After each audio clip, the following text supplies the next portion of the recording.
When he was 2 years old, the boy was dropped off at the donation door at the Salvation Army secondhand store in Tunica, wearing nothing but a sagging diaper. A Planet of the Apes backpack stuffed with more diapers and some shirts and mismatched socks, little green army men, was dropped on the ground next to him.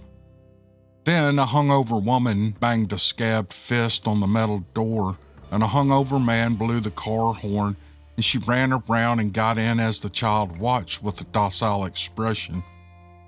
Out of the car window, the man called out some sort of farewell to the child that was lost in the offbeat chug of the engine, and then the foul-running Cadillac rattled out of the gravel parking lot, leaving the child in the dust cloud of abandonment.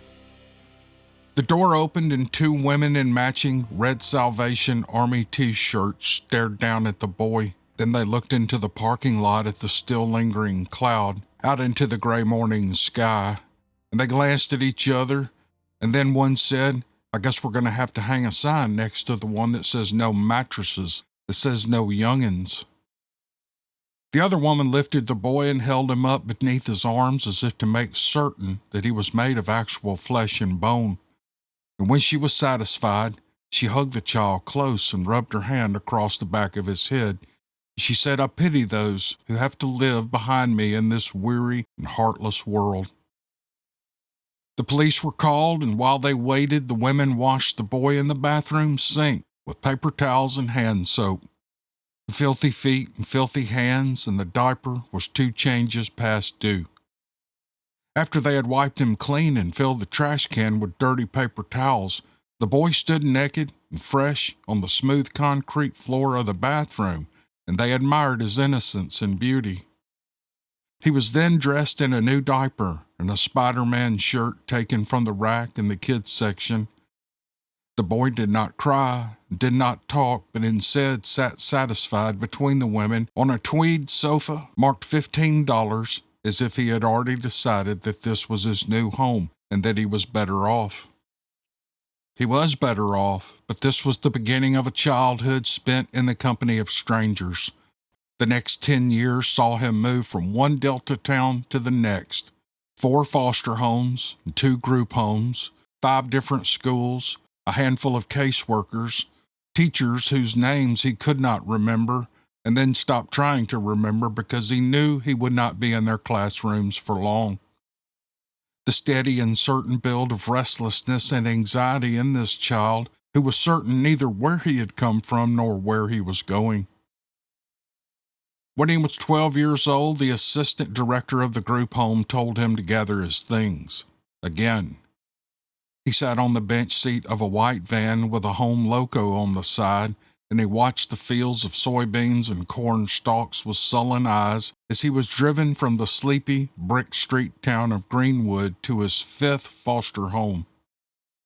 Moving northwest and closer to the great river, to the fringes of Clarksdale, the once bustling Delta hub of trade and commerce that now wore the family-faded expressions of days gone by.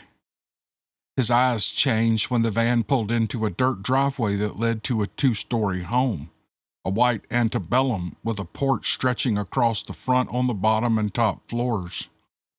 Flaking paint on the sun side, and vines hanging in baskets along the porch with their twisted and green tails swaying in the wind, a woman sat in a rocker and she rose to meet them.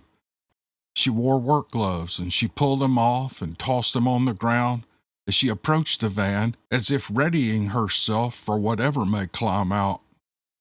She took him to his upstairs room and opened the dresser drawers to show him where he could put his things, and he told her there was no use. "I won't be here long enough to mess up the covers on the bed." "Sure you will," she answered. "No, I won't," he said, a 12-year-old certain of the workings of the world. "Are you going to run away?" "I don't know. Are you?" "Because unless you run away, this is where you live now." "Yeah, so you think." "So I know," she said. "You don't know nothing," he said, and he walked out of the bedroom and down the stairs and out into the backyard. She stood at the window and watched him between the slits and the curtains. He did not stop in the backyard, but crossed it and walked out onto the dirt road that ran on and on between the rows of cotton. The sun high and a short shadow followed him, and she did not chase. She stood in the window and watched until he was nearly out of sight. She was one step toward the door to run after him when he stopped, a tiny figure in the distance. He stopped and stayed in the same spot for several more minutes, and she could not know that he was talking to himself, telling himself, I don't want to do this no more. I don't know why I can't have somebody. With the space between them, she could not have noticed that he looked back at the big house and said that place right there don't want me neither, and that woman can't catch me. I'm going to take off running and she won't never catch me. Won't nobody. I don't want to do this shit no more. She could not have heard him or seen him with any detail, but she waited, only could see that he had stopped. She whispered a prayer without moving her lips, as if even the slightest flutter would spook the boy and send him fleeing on furious and reckless feet.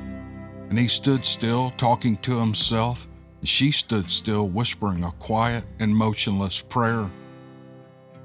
And then, from the distant sky, a hawk flew toward the boy.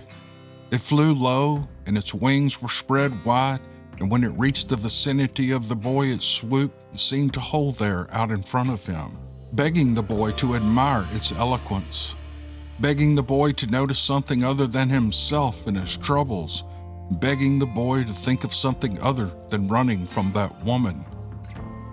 The hawk rose and fell again, and the boy saw it, and his eyes followed the hawk as it turned long and graceful curves in the blue-white sky. And from the window, Mary Ann spied the hawk, and she shifted her eyes from the sky to the land, waiting to see what the boy would do. The breath she had been holding was let go when the hawk turned toward the house, and the boy followed.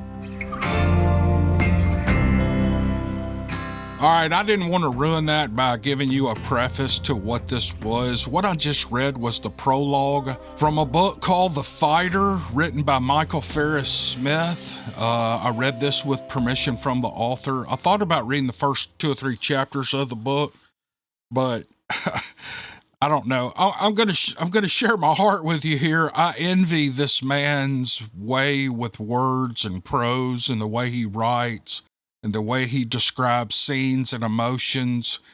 It is so to the point in a way so beautiful that I'm just drawn to this type of writing. You can go back and listen to it and think about it in those terms. Listen to the way that he writes this. It is really fantastic. But anyway, I was started out doing these Fiction Fridays, and I got busy at work, and the Fridays didn't work out. I'm in here early this morning. Just sometimes I come in and just pull up chapters in books that I love, and I reread the chapter. I'll remember them. Might be chapter 45 of a novel I read 10 years ago. I just remember them. I have them all on Kindle, and I'll just pull them up on my computer screen and just read them because I just love the written word. It's just, it's hard to describe, and when it's, how's my phone going off? When it's good, it is just so good. It's so good to read. You can just picture everything in your mind. You can almost feel what the characters are feeling. So I thought I'd share that with y'all this morning. This is Monday morning. It's about 6 a.m. I need to get to work, but, I'm kind of addicted to reading this stuff and sharing it on my podcast. So I hope you all enjoyed that. The name of the book, again, is The Fighter. The author is Michael Farris Smith. I'll put his name and the name of the book in the description. If you like good literature, if you like good fiction, you will love this book and anything this author has written. I'm going to be doing more short stories and chapters from books from really best-selling authors. I have found that if I just send them an email and say, hey, I have a podcast, I like to read audio-style books from authors now and then, they always say yes. It's amazing. I just figured if I did that, they would say no, but every one of them that I've sent an email to has said yes. So I've got this author. I've got another one I'm going to read a short story from sometime in the next couple of weeks when I get a minute. And I've got some guys some men who have publishing deals. They're actually writing collections of short stories or novels at the moment. I'm working on Steve Lilly novels. I hope to have those out by the summer, at least a couple of them. I wish I could talk to these guys and say, how do you, just talk writing. I love to write stories. I like good stories. Anyway, I'm just blabbering. I don't know what I'm talking about. But anyway, this particular book was made into a film. Michael Farris Smith, I believe he has two novels that have been turned into films. One is Desperation Road. The other is this one, The Fighter. But the title of the film is not The Fighter. It's called Rumble Through the Dark. You can find it on a streaming service. The cinematography in Rumble Through the Dark is fantastic. It is shot in the Mississippi Delta, and you really get a good sense of what this area looks like. It is flat. It is basically featureless land. You could juxtapose it between the Delta and the Mississippi south of Memphis to some huge mountain range in Alberta, Canada, and you'd go, well, God, that's ugly.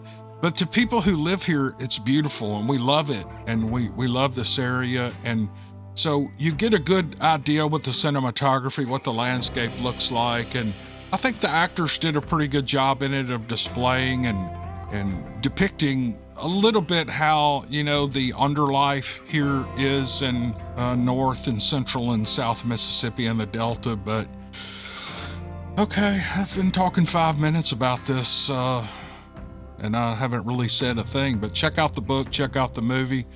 I'm going to try to keep cranking these podcasts out, even if they're short, for the next foreseeable future. I hope you guys are enjoying it. But until the next one, I appreciate you, and we'll see you then. Thanks.